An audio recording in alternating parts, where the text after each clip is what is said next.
Well, hello, everybody, and welcome to episode number 3 of the In Conversation series. This episode, my guest is Richard Hollingham. He is from Boffin Media, I believe founder, one half of the founding team of Boffin Media, which is a freelance media company. They do radio programs, podcasts, video work for BBC and the European Space Agency, to name a few. A lot of their stuff is centered around space. Richard also writes for BBC Future on topics related to space. He's really found himself a niche in the space beat, and he'll explain a little bit about how he got into that in the episode. The other thing that Boffin Media does is podcast courses, so training. And this is where I met Richard. He ran a great course in London. I was able to take part in it. He gave me a lot of great tips on how to make this show better. I will say that I, again, learned a lot from recording this episode with him. And so, Richard, if you're listening, I obviously still have a ways to go in terms of recording the perfect audio, but thank you for all your tips. I don't think this one turned out too bad, but there's some things that I would have liked to do better. So last time I was in London, Richard was gracious enough to agree to be on the show, and he invited me down to the Boffin Media offices. And it turns out it was probably the worst day to come. There was tons of activity. We were hoping to be able to have the sort of common room of the shared office space to be able to record, but there was a BBC4 photo shoot going on for one of their comedy programs, so we had to jump into some of the empty offices, which didn't remain empty for long as the people who occupy those offices showed up. So as you will hear throughout this episode, we get interrupted a number of times and have to sort of pick up and move to the next office. So that was, something. Richard was also quite busy as he had to be in Houston the next day for some researching trips that he was doing. So all in all, I wish we had more time, but it was a really great conversation for the time that we did have. Richard's a really, really great guy and knows a lot about space. He's been covering this for a while. One of the flagships, I guess, of Boffin Media is the Space Boffins podcast, award-winning Space Boffins podcast, which is really great as well. So we talked about a lot of different things. Why people are interested in space, the commercial aspect of space, which I wasn't really expecting. Something I never really thought about. We talked about some of the billionaires going into space, Elon Musk, all this stuff, and Jeff Bezos, another guy that I hadn't thought of much when it comes to space, but I guess Jeff Bezos is building some rockets. We talked a little bit about the politics of space, some of the things he's excited to see in the future, projects that are upcoming. Like I said, I wish we had more time, but it is what it is, and we got at least to sit down and chat a little bit. My apologies for any of the blips that you might hear in the recording. Like I said, I'm still learning from Richard on how to be more prepared and record audio live in the field. So I think you'll still enjoy it. I hope you enjoy it. I really enjoyed recording it. Make sure to check out the website for this one, tobradforyou.wordpress.com, because I'm going to put up a lot of links to Boffin Media stuff, the Space Boffins podcast, some of Richard's writing, and he mentions a few shows at the end that we should all check out. So I'm going to make sure to link to all that. And then I guess there's not much else to say except for, as usual, we have the Freak Motifs, the boys from the Freak Motif bringing us in. And then it's on to my conversation with Richard Hollingham.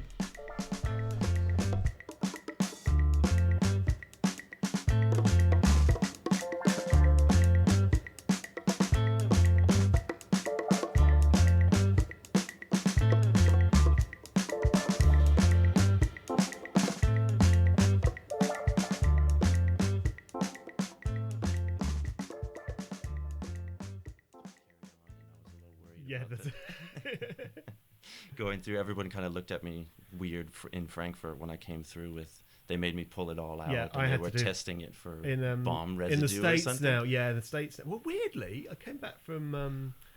We came back from the Netherlands. We did a podcast in the Netherlands the other day, and I had a mixer in my. It was all carry on. So I had a mixer, had 2 recorders, I had multiple microphones, I had a whole bag full of leads. I mean, because wires and a box of batteries. I mean, it must have looked horrendous under the X-ray scanner, and it wasn't that they stopped me for. It's because I had a block of cheese because it was the Netherlands. They didn't want you escaping with their lovely cheese. No, exactly. So it was the cheese that that showed up on the scanner, rather than anything else. That's great. So you're off to Houston tomorrow to do Space Buff and stuff. So we got space stuff. This is really I wouldn't say Space Boffin stuff. So some of the interviews will end up on Space Boffins, but this is paid work. Okay, and I wouldn't categorise Space Boffins necessarily as paid work. But it seems like just sort of reviewing everything, going on the website and everything. Space seems to be a big part of what you do. Somehow ended up in this niche of doing space. I mean, this was my question. I was like, do you know something that we don't? Are you trying to get out of here?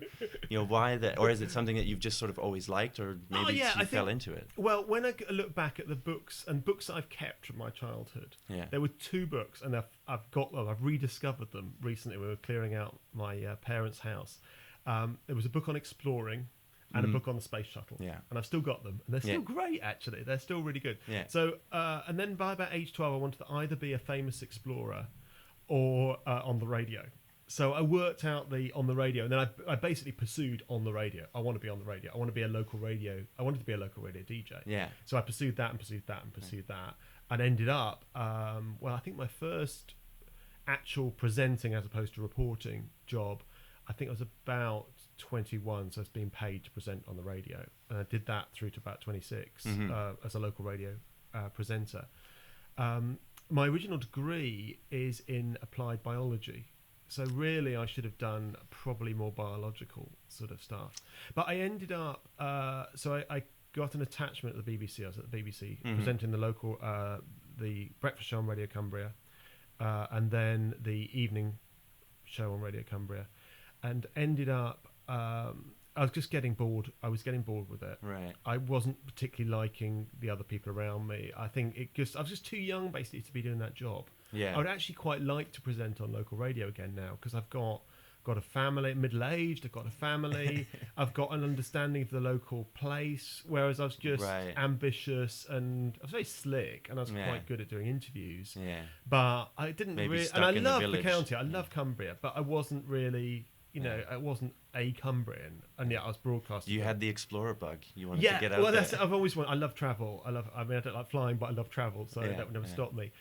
So I got an attachment to the science unit in London. Actually, work on the human body. It was a major BBC documentary series of the familiar with it. 90s, kind of late 90s. It was a big thing at the time, a massive amount of money. It was sort of the equivalent of Blue Planet 2 now, really. Well, it made it to Canada, so... it was a big, massive budget, and I was just a researcher on that, so I'd gone from being, local celeb to researcher, and I didn't like it. I didn't like it at all. I didn't like spending that... I'm basically a news person, and I like kind of quite short deadlines, fairly short turnaround times, a bit of pressure, and this was just so open-ended, and you were just finding out stuff that might not get used. Mm-hmm.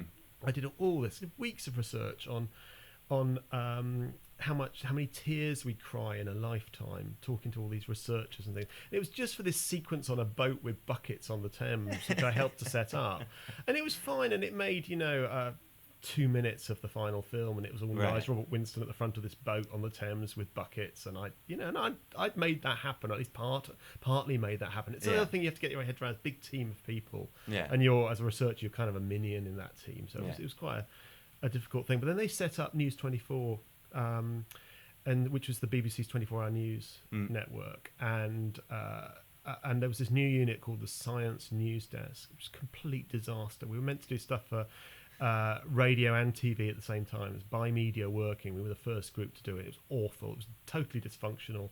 We had this egotistical reporter. We had this useless producer with this worst manager I've ever worked for. It was just terrible. And we didn't really know what we were doing either. We were trained to do all this stuff. So I went out and did that. And then I drifted into the radio science unit, which was just brilliant, the World Service. And I got to finally do these things I wanted to do, which is the space programs. Right. So I started to do, one of the first things I got to do was go to the launch of the first stage of the International Space Station. Oh, wow. In 1998 in Russia. And this was the first, well, from Kazakhstan. Right. It was one of the first, it was the first foreign... That's the launch pad that they're still using today? Yeah, well, actually, it's a different one, but the same place in Baikonur. This was on the Proton rocket, so different one. So that was kind of my first... And it just gave me... I had the opportunities. You had a manager there. It was quite old-fashioned department, but you basically said, well, I want to do this. And they said, well, if you can make it happen, go and do that. Yeah. You know, there was so much freedom in retrospect to do that. And then we ended up making quite a lot of history programs on the Apollo program, all the rest of it. Then when I ended up so this is quite a long story. It was a very simple question. I ended up, my final job within the BBC as staff was as senior producer on the Today programme, doing general news as well as science. So I was initially there as science producer, and then they wanted to boost the science. And then when I went freelance, and I'd done mostly, to be honest, most of the stories, we didn't do much space on Today at all. We did, it wasn't that, no one was that interested at that point in the UK in space. And most of the stories I did were biomedical, or it was a lot of genome stories. There was GM crops, BSE. I mean, huge amount. That was kind of my expertise, really. And we were doing a lot of that. It was hugely controversial, hugely political, and I was really into that. When I left, the first freelance work I got, apart from a lot of BBC work still, was editing this new magazine, Space UK, for the UK Space Agency. And that's really, to come back to the original question, that is the thing that started leading to all these other space things. And once you get into a niche like that, you start to get other things in. So I started doing some work for the European Space Agency, started doing commentaries for launches. And then you start to get more and more expertise. I started pitching more programs on space. And then, you know, as a result of that, the BBC Future came along, and they wanted a space person. I said, well, I'm doing all this space stuff. So I got space columnist on BBC Future. And I think around similar time, maybe before that, we'd started Space Boffin's podcast, because we were in space. But also we're riding this wave of space in the UK. I mean, there's been this huge change. That was kind of one of the things that I was thinking about, you know, on my way over here, was just like, what is the interest of, you know, the UK and Europe in space? And like, how does the UK work with the ESA, the European Space Agency? Because in the climate like right now in Canada and North America, you know, since the shuttle program went down, is kind of, a lot of people question, why are we, you know, going to space? What is it? There's always the talk about Mars, and Elon Musk will say something about Mars, and we have to get onto another planet. There's always the fear of asteroids. But I wonder so Space Boffins has been going on for, 7 years now? Yeah. I think we should say the award-winning Space Boffins podcast. Yep. Pardon me for not saying it sooner. But so I wonder, like, in your journey in doing that, seeing what the popularity is, like, what is it? What are the stories, I guess, that the highlights, or what do you think that the people are into now? Well, I mean, it is extraordinary. At the bottom, there's lots of parts of that, really. I'd say with space in the UK and the interest in space. So space in the UK has always made money, and the bottom line, it's about money. The joke is, within the UK space industry... I don't think many people would think that. No, but the joke is, within the space industry, is that the UK space industry has succeeded despite government, rather than because of government. And so what you've got... So, for example, Airbus in Stevenage, literally 3 miles down the road from where we are at the moment, they make some of the world's largest telecommunications satellites and make a lot of money out of doing that. Yeah. So the UK has always made communication satellites. They're the least sexy of all the satellites. Probably the most used. The most used, least interesting. Yeah. Really, I mean, they're amazing bits of technology, and massive. You could consider these things, you know, size of a double-decker bus in, you know, high Earth orbit, in geostationary orbit around the planet. So amazing bits of technology, but not very interesting, really. And we absolutely take them totally for granted. Then you've got startups in the UK, or were startups, like SSTL, Surrey Satellite Technology Limited, which started, I guess, in the 1980s with a few, maybe 90s, with a few launches. And now they're one of the world's largest small satellite providers. If you can, it sounds contradictory, but they make a lot of small satellites. Small satellites are the thing now. So constellations of satellites. Right. If you can fly 5 satellites that do something for the price of 1, right, then that's a whole lot better. Well, and launching them has got to be cheaper too. Yeah, and right? launching's cheaper. All that's cheaper. So with these sort of growth of these, so these are companies that are making money. Then you have all these other smaller companies that are also. So there's another one example, and no one's heard of these people. There's a company called E2V in Essex, which makes sensors for most of the interplanetary spacecraft, most of the interplanetary probes that have, whether they're NASA or the European Space Agency ones. So there's all that side. That's not the interesting side necessarily for most people. The more interesting side is the space science, and the UK's always been good on space science. Rockets are really cool, and now with Tim Peake and Astronaut. But there's been this real wave and this huge change in government, but successive governments. So started with Labour government, then the Coalition and the Conservatives, and essentially space policy, science policy has stayed the same. It's industrial led, it's economics, it's about making money, but it's also supporting science. And with Tim Peake, it's using an astronaut to help grow the industry. It's linking the two back, really. Right. So the UK has not put money until Tim Peake, and they were kind of sort of pretty much blackmailed into that, putting money into human spaceflight. But it turns out that actually can make money as well for the wider economy, whether that's for academia, for spin-offs, for industry. And now, launching rockets from the UK, this is extraordinary. I mean, even 5 years ago, wouldn't think this is possible. There were a lot of slightly nutty companies looking to launch rockets or design rockets. And there's just this, like, a bloke in a shed. Not much more than that. A well-qualified bloke in a shed, but with no money. It's a nice shed. It's a nice shed, and they're well-qualified. They know what they're doing, but there's no money. And it's the money now, and there's money in this. With Lockheed investing in this sort of, there's not a small company investing in rockets in the UK. So is there a scramble? I know one of those recent Space Boffins programs was on the, I can't remember the name, the launch facility that the ESA has in South Kourou America. in French Guiana. So curiously, Britain doesn't put any money into that. Because I was wondering if there is, if sort of maybe now that we're talking about money and there's this money side of it, I mean, I think there's also a political side. I mean, one of the things I was going to put to you as well was just about international cooperation and how the space program seems to be one of those things that countries that don't get along in other places seem to do this. But are other countries, European countries, trying to find a way to launch their own payloads, have to use the Russian? Yeah, they do. I mean, so if you ask, and I did, and we've not actually used this. We've not used this interview because it wasn't that great. Sort of, yeah. We didn't use it, and I was thinking about this the other day. I remembered I had it the other day. I interviewed one of the heads of Airbus when I was out in Kourou about this. They are very emphatic, on the record, off the record, that it's important for Europe to have its own capability to launch satellites. To be independent. To be independent in space. You cannot. It's partly economic because they can keep a lid on the costs. They can control that, but it's as much political as anything. Right. So that's that, and they will say that. It's emphatic. The UK doesn't put any money into into the European launches, so it doesn't put any money into Vega or the Ariane launches. That's not to say Brits aren't involved, or they might be involved as employees of the European Space Agency, but the UK doesn't put any money into that. Right, it's not in the government budget. No. Yeah.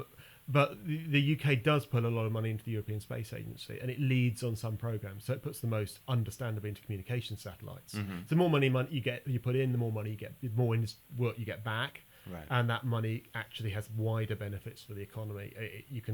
The ratios can be explored, but you're going to get at least, you put £1 in, you get £3 back at least. Okay. In terms of benefits to the wider economy. I think it's way more than that, but you have to. I'm not an economist on that. So there's the only thing now that the UK is separate on is launchers. So it's looking to have its own launch capability. Again, it's really interesting, the UK approach, which is you give a little bit of money from government, but you don't pay for it.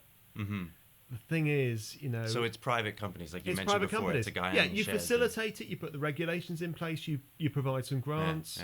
You provide some infrastructure, but it's a commercial operation. Well, and that seems very much like what the attitude, when the shuttle program finished, and sort of the current, like if you look in some circles anyway in the U.S., this is what it's like. Well, let's make this a commercial enterprise. Let's make space should be a commercial thing. Government can kick in some money, put in some regulations and stuff.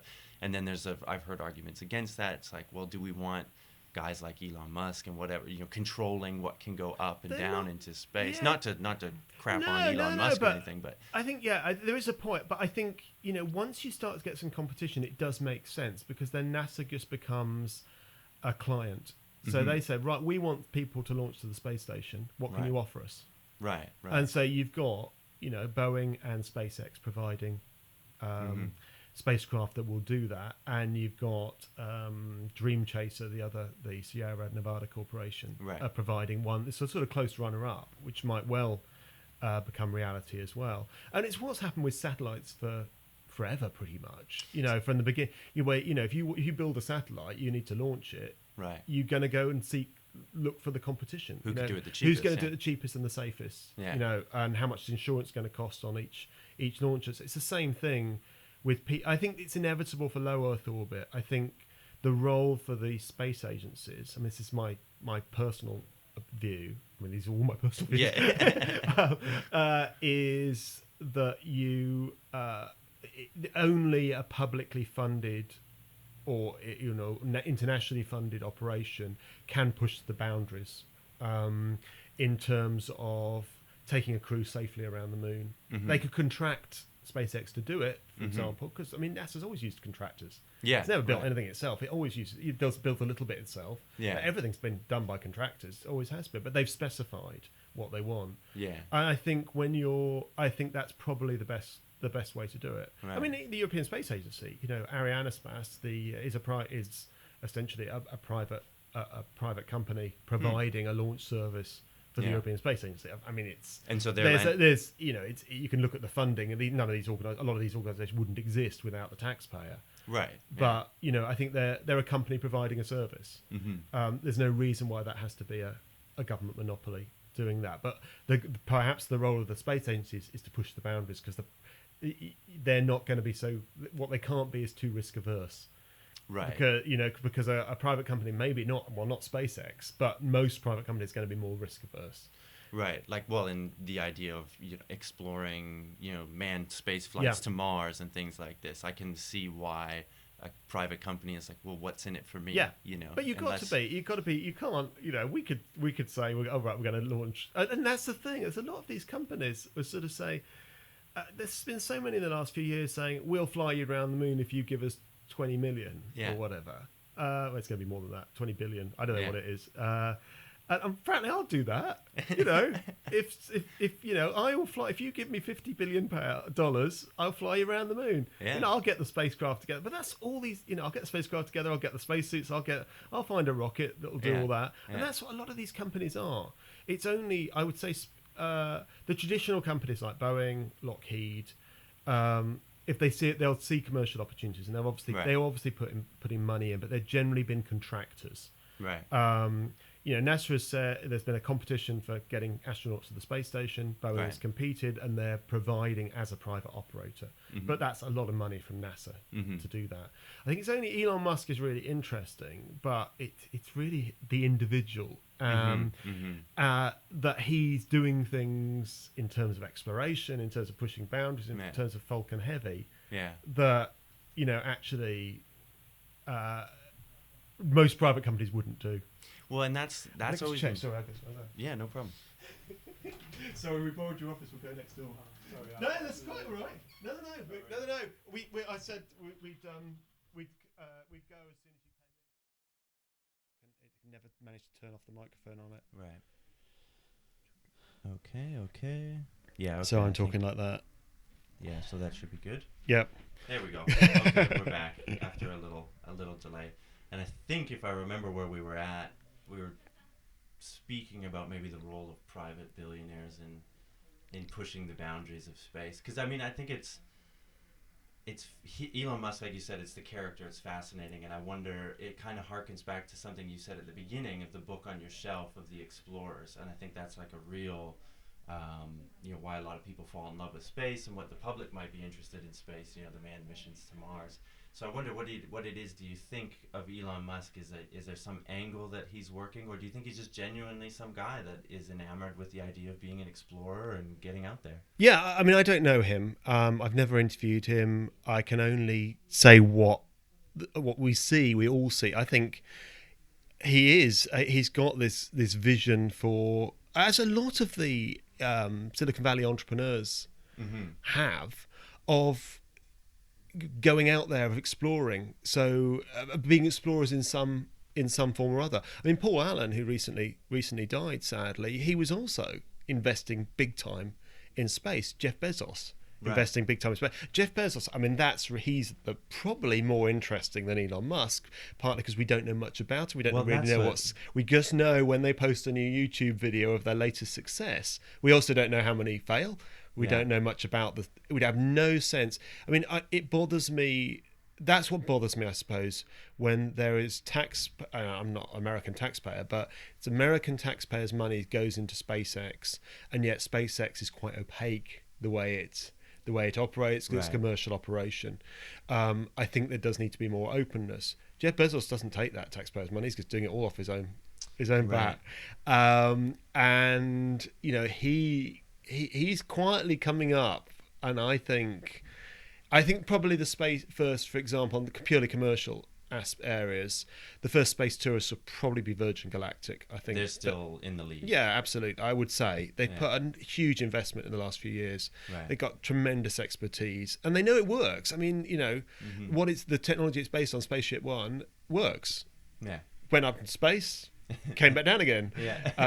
Repeated it. It won the prize. So they know that technology works. The others, it's rocket technology. We know rockets work, but the actual rockets are different and tweaking it. And as they're commercial operations, they cannot afford these things to go wrong. It's not. These are not fighter pilots signing up for some experimental NASA program. These are civilians that are going to fly. So you've got to make sure everything's going to work. But I think Jeff Bezos is the one to watch. But I think they're all these people, these Silicon Valley entrepreneurs, some we've heard of, some we haven't, are visionaries. They really want to do something with their money. They really want to explore space, and they're often, they're all children of Apollo, if you like. They're of that era of where they looked up to these, tremendous people who went to the moon. So, and that's their inspiration. If I had the money, that's what I'd put money into space. Oh my God, Stuart's here as well. Oh no, we might have to cut it off. We'll find somewhere else. I thought you were. No, not a problem at all. Everyone's come in at the office at once, so it's a busy place. It's like you said, it's now got the feel of a real busy place. So as we're talking about this very misleading going out there, a couple things came into my mind, but I'll throw this to you first. Would you be one of the people to go up in the first Virgin 1 space? Is that I absolutely do not want to go into space. It's horrible. I mean, I'd love to be in space, but I've always made this very clear. Going into space, it's pretty terrifying. I think I could cope with that. You're on a rocket, that's going to work. And as we saw the other week but even if it doesn't work, I mean, I thought I felt particularly in recent years that the shuttle was a deeply flawed system. You shouldn't build a spacecraft that's strapped to, strapping a spacecraft to a fuel tank with 7 people on board who can't get out, and 2 solid rocket boosts to the side is a very risky system. But the Soyuz proved, I mean, it would have been horrendous, that landing, when the Soyuz went wrong the other week. But the escape system works, and you see them sitting on a sofa chatting, a little bit shell shocked, but it worked. It's fine. And it's worked before. These things will always go wrong. High tech will always go wrong. But it's inherently fairly safe. So I think getting to space would be okay. Being in space would be incredible. Coming back, it just sounds the worst. I mean, our latest Space Boffins podcast, we had Paolo Nespoli, European Space Agency astronaut, and talking about this coming back from space and the Soyuz experience. And I've heard it described, I can't remember how he described it. I mean, it just sounds horrendous. It's multiple car crashes, sort of horrendous. But someone else described it as going over Niagara Falls in a barrel on fire. Ugh. You know, it's just it's extraordinary. They survive. They all come. You know, they all walk away. Mm-hmm. There hasn't been an accident. There hasn't been a failure of the return to Earth system since the early 1970s with Soyuz. Right. So we know all that works, but it would be horrible. But you know, I think being on the space station would be pretty cool. I've always wanted to go in a submarine, so I think it would be like a submarine in space. Yeah. And unlike a submarine, you've got windows on the Earth. You know, I mean, it's obviously going to be incredible. Yeah. But you know, other aspects of it and the sort of nitty gritty of space flight's fairly horrible. Yeah, it seems. Yeah, well, not to mention the radiation that you're getting blasted with, all the stuff that you do. I'm not so bothered about it. Obviously, if someone offered me a trip into space, I would take it tomorrow. Yeah, but okay. That is very unlikely to happen. Yeah. Well, then I guess real quickly, because as you've heard, there's people coming in and out all the time, and I know you got to get to Houston. Yeah, I'll go to Houston tomorrow, so I got to sort my stuff out. I mean, what if you've done Space Boffins for 7 years? You're on a research trip you'll use some of it for Space Boffins. Yeah, most of it for we've got various BBC programs we're making. We're coming into Apollo anniversary year, 50 years since Neil Armstrong made the first step on the moon. So you know, the BBC is sort of looking to commission programs. We're trying to do programs around the edge of that, if you like, for the BBC. And the one particularly I'm looking at is Apollo 8, which was, I think, actually rivals the moon landing. I mean, I think actually we knew the moon landing was gonna, if it didn't happen with 11, it would have happened with 12, because the technology had all built up to that point with the moon landing. With, you know, it's still a remarkable thing. Mm-hmm. Anyone who sees the film First Man, I thoroughly recommend. Yeah. You know, you can see what a remarkable thing it is. But Apollo 8, going around the moon, going into orbit around the moon, is just absolutely audacious. The first time that anyone had flown on the Saturn V rocket, the previous test of Saturn V rocket would have killed the people if they'd been on board. Right. You know, this untried technology and going into orbit around the moon, I mean, that was just an extraordinary mission. And then you get the Earthrise picture out of that. So I would say Apollo 8 for me is the one. So that's what we're making a program on at the moment, and some other programs for next year for World Service and Radio 4. So Space Boffins, in a way, it'll be part of that. We'll use material from that, and I'm getting interviews for Space Boffins, but it's really for the BBC, that content. Okay. And we'll put up some links at whatever at the end to like where everyone can find this. But so what is on the future? What are you most excited about when it comes to space? What's coming up? You know, people talk about Mars, but that seems like far away. I think asteroid mining. It's going to be. I think I'm hopeful that Lunar Gateway will happen, which is a terrible name for an amazing thing, which will be a space station in orbit around the moon. So I think that is the way forward. And basically, you know, it's like a long-term Apollo 8. Right. So instead of having the ISS in low Earth orbit, you probably still have the ISS in low Earth orbit, or some form of it. It'll probably end up being privatized in some part. It seems so crazy to deorbit it, all this money and investment and time and effort and engineering. Yeah. So having a small space station in orbit around the moon that astronaut, of course, yes, a crewed, so you can have a crew there for a good amount of time. I hope in time, maybe when the current US administration changes, hopefully at some point in the future, that we might see some cooperation. But it doesn't really, whether it's Republican or Democratic at the moment, it's neither has been cooperating with the Chinese, and there's a real opportunity there to cooperate with the Chinese. Because they're going to launch a station soon, so they're going to, they've had space station, they're going to launch another space station, and they're going to have probably head towards a permanent presence in low Earth orbit. It seems crazy they're doing something in parallel to the rest of the world. I don't. There are obviously issues with technology transfer, but the Soviet Union and the United States managed it in 1975 with Apollo Soyuz to link up in orbit between a Soyuz and an Apollo spacecraft. Surely we can do something similar with the Chinese now. And I mean, the European Space Agency is ahead of the game on this because they are cooperating with the Chinese, and it's likely that a European astronaut will fly with the Chinese to their space station at some point in future. So I think the Americans are really missing a trick with the Chinese there and some sort of international cooperation. Yeah, it seems like it's one of those things that we can all agree on, and that can actually, sort of mend some of these fences, or exactly. bring and you can together. You can still have your spy satellites, you can still have your military communication satellites, all the rest of it, but cooperate when it comes to human space flight. Yeah. That's great. Okay, so a couple things to look forward to in the future. I'll let people know where they can find your stuff. So you just have, you can Google my name. It's free, so it's Richard Hollingham.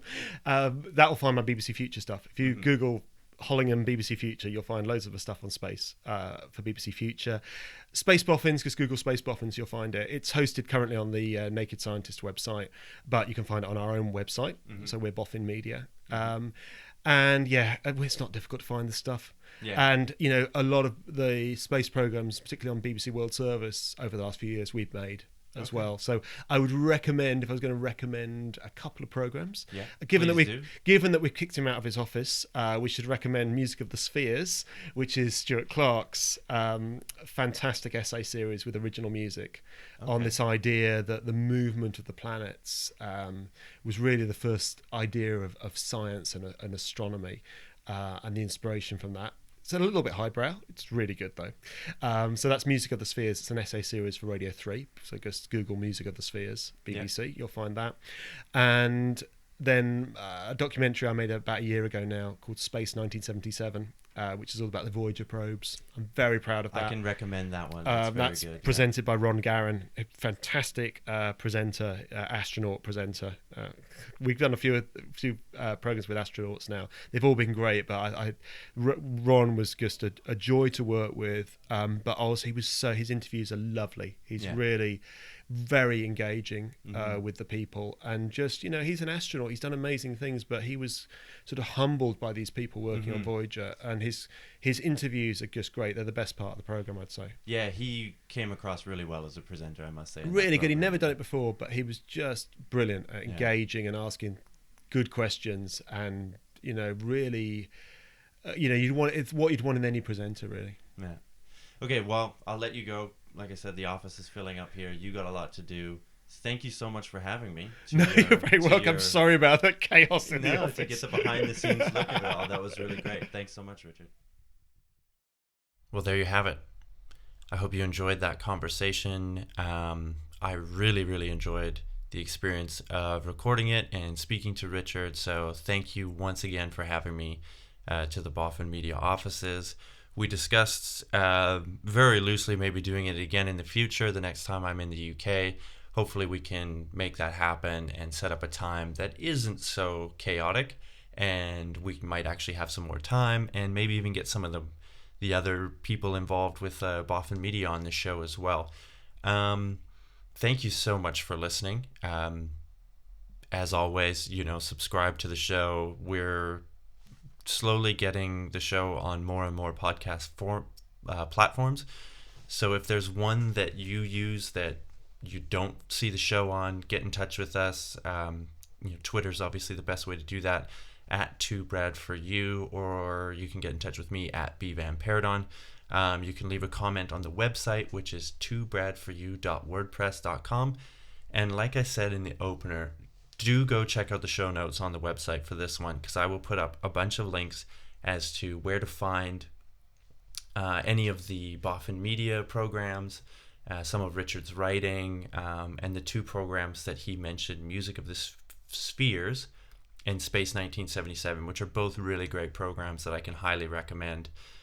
As always, a thank you to the Freak Motif, a thank you to Sebastian Aboud for the artwork, and as a quick note, a shameful plug. I do have another podcast series out now about beloved Canadian band, The Tragically Hip. It's called Cast of the Unplucked Gems. We go album by album into the band's music and lyrics, the great personality of Gord Downey, the frontman of the Tragically Hip, who recently last year passed away. I really enjoy making this program. I hope people check it out and enjoy listening to it. Leave us comments anywhere, get involved, talk to us via social media, whatever. We're happy to take your comments, criticisms, all that. And yeah, we will be back with probably another regular episode of Two Bread for you. And I am in the process of scheduling more guests for the In Conversation series. So thank you so much, everybody, for tuning in. And once again, thank you to my guest, Richard. Hopefully we can do it again. And yeah, here's a bit of the freak motif to take us on out. See you next time, everybody. Bye.